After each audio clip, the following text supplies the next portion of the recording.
5 minutes avec la Rhapsodie de réalité, une émission pour vous, une émission conçue pour vous, une émission taillée sur mesure, une émission qui vous ressemble, une émission qui vous permet de connaître votre destinée avec le Christ.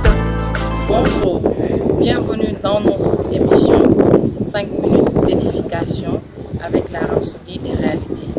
Aujourd'hui, 18h, Pasteur Christ nous enseigne sur le thème « Le temps est court ». Le verset d'ouverture est tiré de Luc 21, du verset 25 au verset 26. Il y aura des signes dans le soleil, dans la lune et dans les étoiles. Et sur la terre, il y aura de l'angoisse chez les nations qui ne sauront que faire, au bruit de la mer et des flots. Les hommes rendant l'âme de terreur dans l'attente de ce qui surviendra pour la terre, car les puissances des cieux seront ébranlées. Aujourd'hui, on constate une recrudescence de toutes ces choses. La cruauté délibérée, la violence, le terrorisme, la méchanceté de l'homme et son inhumanité envers son prochain.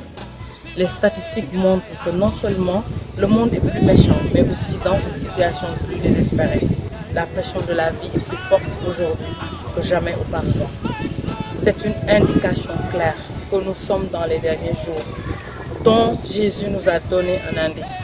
Les dirigeants du monde restent perplexes et ne savent absolument pas comment résoudre ces myriades de problèmes. Malheureusement, de plus en plus de personnes attendent d'eux des réponses ou des solutions qu'ils ne peuvent sûrement pas fournir. Mais nous avons la réponse, la solution. C'est Christ et son glorieux évangile.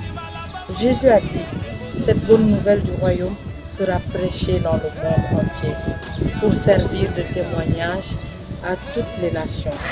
Alors viendra la fin. Matthieu 24, verset 14. Il ne nous a pas dit que tout le monde croira, mais c'est notre devoir de le dire au monde entier. Nous serons tous responsables des informations dont nous disposons. Par conséquent, nous devons, avec une urgence absolue de l'esprit, prêcher l'évangile au monde entier. Les endroits sombres de la terre sont remplis d'habitations de la cruauté. Mais nous sommes la lumière d'un monde obscur. Nous portons la lumière de l'évangile. Jésus a dit dans Matthieu 5, verset 16, que votre lumière luise ainsi devant les hommes, afin qu'ils voient vos bonnes œuvres et qu'ils glorifient votre Père qui est dans les cieux. Dans Marc 16, verset 15, il en a autre souligné. Allez par tout le monde et prêchez la bonne nouvelle à toute la création. Prenez ce mandat au sérieux. Vos rêves doivent aller au-delà de vous-même. Embrassez la voie de l'évangile. Mettez-y votre temps, vos ressources et votre énergie et prêchez-le avec une extrême urgence jusqu'à ce qu'il atteigne les extrémités de la terre. Frères et sœurs, la rhapsodie d'aujourd'hui est très claire. On a une mission à faire, c'est aller prêcher l'évangile, parler au monde entier de Jésus et leur donner la bonne nouvelle. Prenons quelques minutes pour méditer. Nous allons prendre la confession. Vous allez répéter après moi.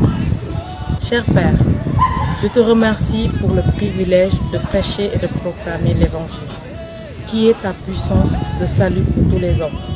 Je déclare que l'évangile se répand toujours, envahissant les maisons, les écoles et les institutions, convainquant les cœurs de beaucoup de gens et les convertissant à la justice au nom de Jésus-Christ.